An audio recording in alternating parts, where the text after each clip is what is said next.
nimeshakula daku, sasa tupige story hapa kidogo. Tupige story za abunuwasi. Hivi jamani, mnakumbuka tulikuwa tunasikiaga zile story za kwamba wewe unataka wazungu, utaenda kufanyishwa mambo machafu huko na mbwa, utaenda kufanyishwa mambo machafu huko na wanyama. Nafikiri hizi story tumekuwa tukizisikia sana, lakini mimi kidogo mtazamo wangu ulikuwa uko tofauti. Unajua kuna watu hata wakiwa kwenye mtandao wa kimahusiano, akiona tu mtu amemwambia pale mimi naishi na mbwa wangu, mtu anamswipe left faster, hamtaki. Lakini mimi kidogo mtazamo wangu ulikuwa tofauti. Mimi nilikuwa naona kwamba wazungu wengi maisha yao ni upweke mno.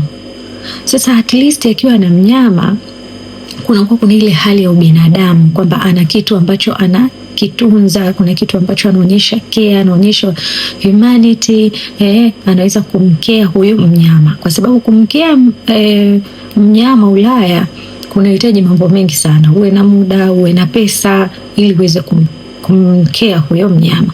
Kwa hiyo kwangu mimi ilikuwa mtu akiwa na mnyama, nikikutana naye mtandaoni akanambia mimi nina kambwa, si mimi nina kapaka, yani mimi ilikuwa kwangu ni bonus. Kwa niandikie kwenye comment. Kwa upande wako wewe, ukikutana na mtu anakuambia yeye ana mbwa wake ambaye ameishi naye miaka mingi, anampenda sana, unalibebaje hili?